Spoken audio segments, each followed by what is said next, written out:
We begin this hour with CNN's decision to fire commentator and Temple University professor Marc Lamont Hill. Hill was fired after he made comments at the United Nations asserting Palestinian rights. Hill has always been very vocal in his support for Palestine and was speaking at the UN after being invited to commentate on the International Day of Solidarity with the Palestinian people.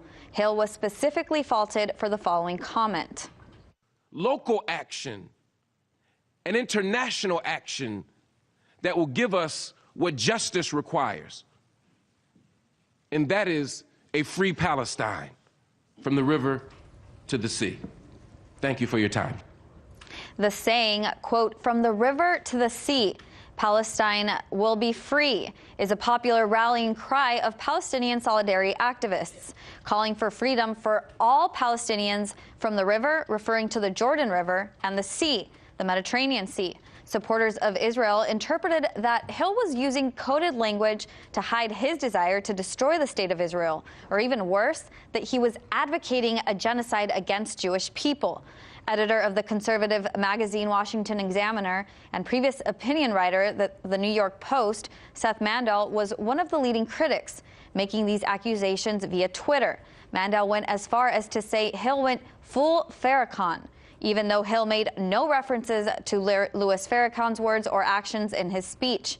Ironically, Mandel previously expressed frustration with outrage mobs or situations where public figures are mobbed with calls to be fired or resign after making controversial public comments.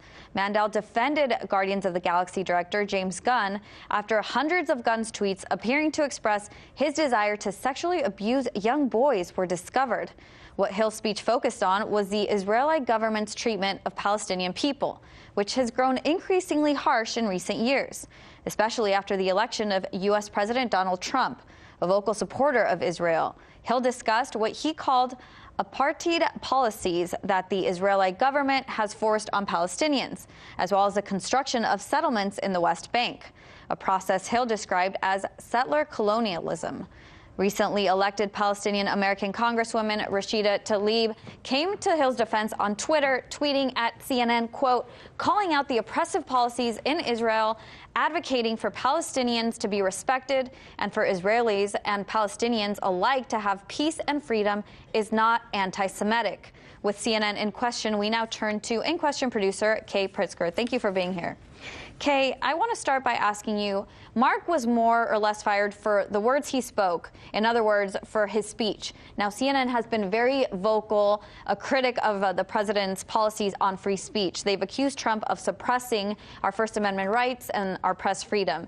How are they protecting the free speech of their own journalists? Yeah, so they're not. Marc Lamont Hill was fired for speaking out in favor of Palestinian rights, and CNN sided essentially with Israel and its pro-Israel viewers over its pro-Palestinian viewers, and their decision does not represent the will of, the CNN viewership, the entirety of it. And in doing so, they kind of dismissed this, or they did away with this idea that they're an impartial or unbiased news network.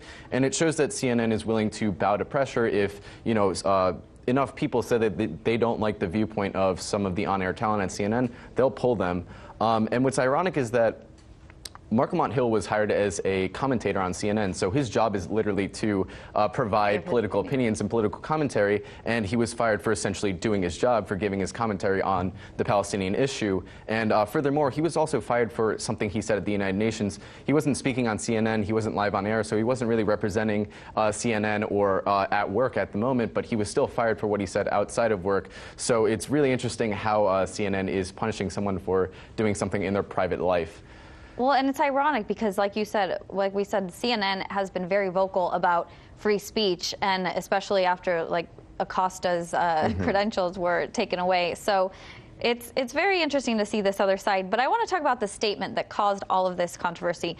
Quote, "From the river to the sea, Palestine will be free." What does this mean, and why are people saying that this is a call for a genocide of Jewish people? Yeah, this is a common phrase among Palestine activists. It means that Palestinians from the Jordan River, which is the easternmost part of historic Palestine, to the Mediterranean Sea, the westernmost part of historic Palestine, deserve freedom. And obviously, in the West Bank and Gaza, both of those territories are occupied by the IDF. IDF, and both of there are Palestinians there that deserve freedom, but also people forget that in Israel proper there are Palestinians there are citizens that are treated as second-class citizens. They also deserve freedom. So everywhere you look in historic Palestine, there are Palestinians that deserve freedom. And what's really disingenuous is that people are trying to portray this statement as they're trying to say that Palestinian rights are the antithesis or the opposite of Israeli or Jewish human rights, when they're not, because freedom is not a zero-sum game.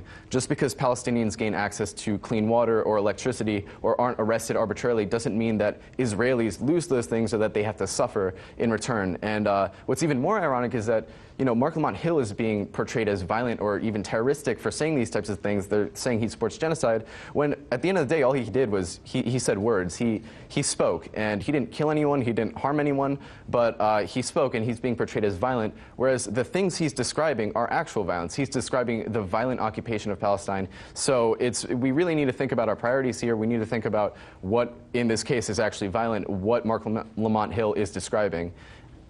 Well, and like you said, it's the platform of free speech, being hired as a commentator, not on CNN platform, saying his opinion, and now he was fired for that. Unfortunately, that cost him his job. But now, how is this incident reflective of the larger trend that we're seeing around speech rights when speaking about Palestine? Yeah, so a lot of Palestine activists feel that there is an exception, or that Palestine activists are treated differently when it comes to the First Amendment. And there are now 26 states in the United States where there is some kind of law preventing people from doing BDS activism or advocating for BDS, which is the Boycott, Divestment, Sanction movement. And this is a nonviolent movement which essentially asserts that people should use their right to free speech or use their right to boycott to, pressure Israel to stop committing crimes against the Palestinians. And, where I choose to spend my money, where I choose to buy things is my own personal choice. I'm allowed to decide where I want to shop. And these laws essentially prohibit me from boycotting institutions that are complicit in the occupation of Palestine. And furthermore, there's also an attempt to redefine pro-Palestine sentiment as anti-Semitism. So there's a move to redefine anti-Semitism as the 3 Ds, the State Department definition of anti-Semitism, which is delegitimization, demonization, and holding a double standard for Israel. This casts a wide net which basically encompasses all criticism of Israel and equates criticizing Israel with anti-Semitism, when that's not the case. You can obviously criticize a state without being racist or bigoted, and it also rests on this anti-Semitic premise that Israel is Jews and Jews are Israel, which is not the case. Things are being taken out of context, right? Yeah, So, yeah. Kei, thank you so much, producer of In Question. We appreciate your time. Thanks for breaking this down for us. Thank you. Hey YouTube, thanks for checking out our channel. We hope you enjoyed the video. We have tons of content for you just like this. For more of RT America's one-of-a-kind news and analysis, be sure to subscribe and never stop questioning more.